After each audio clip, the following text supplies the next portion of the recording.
119వ రోజుకి స్వాగతం సుస్వాగతం. రాఖీ పర్వదిన శుభాకాంక్షలు.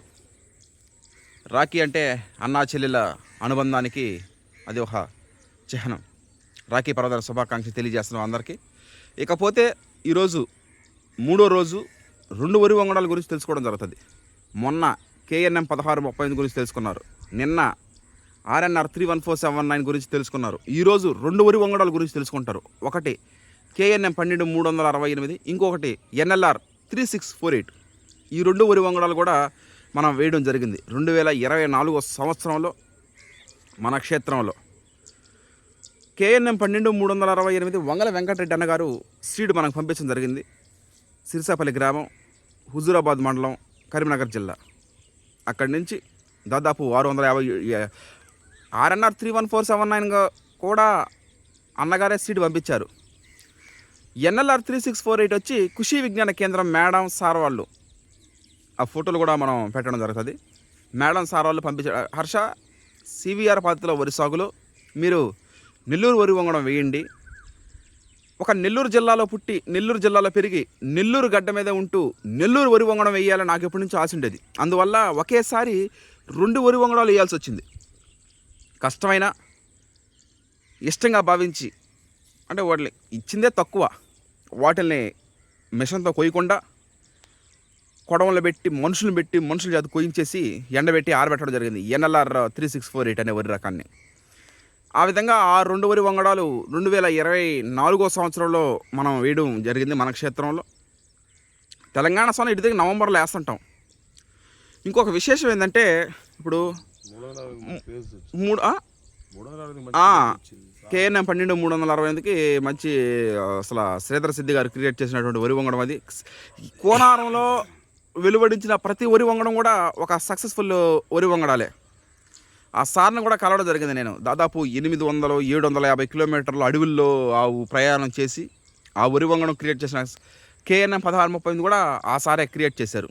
ఆ సార్ని కలిసి అభినందించడం జరిగింది. అది అక్కడికి అయిపోయింది. అది KNM 12368, NLR 3648 ఈ 2 కూడా CVR పద్ధతిలో వరి సాగు 2024 సంవత్సరంలో మనం వేయడం జరిగింది. అది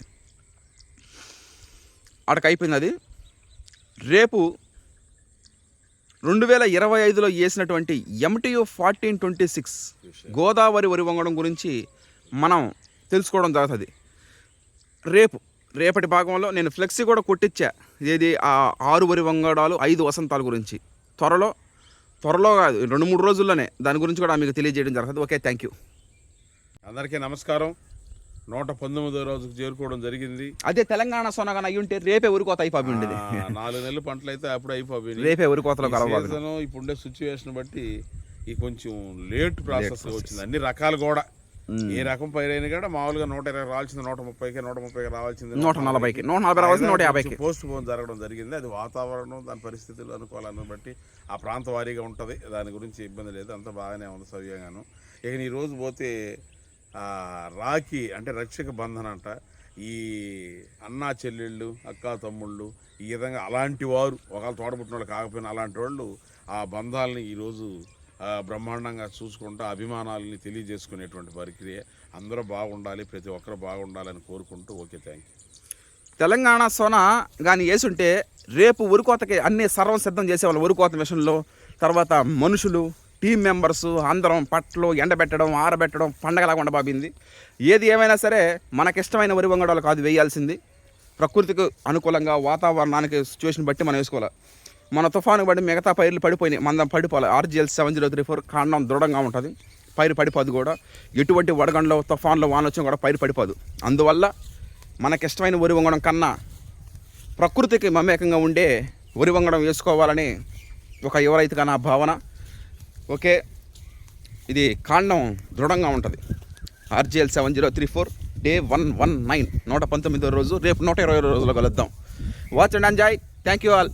Harshad Vihar and team members అందరినీ పరిచయం చేస్తాను నేను. ఎందుకంటే RGL 7034 ఈ విధంగా ఇంత సక్సెస్ఫుల్గా మనకి రావడం జరుగుతుంది కాబట్టి వాళ్ళందరినీ కూడా మీకు పరిచయం చేయిస్తాను. Okay, watch and enjoy. Thank you.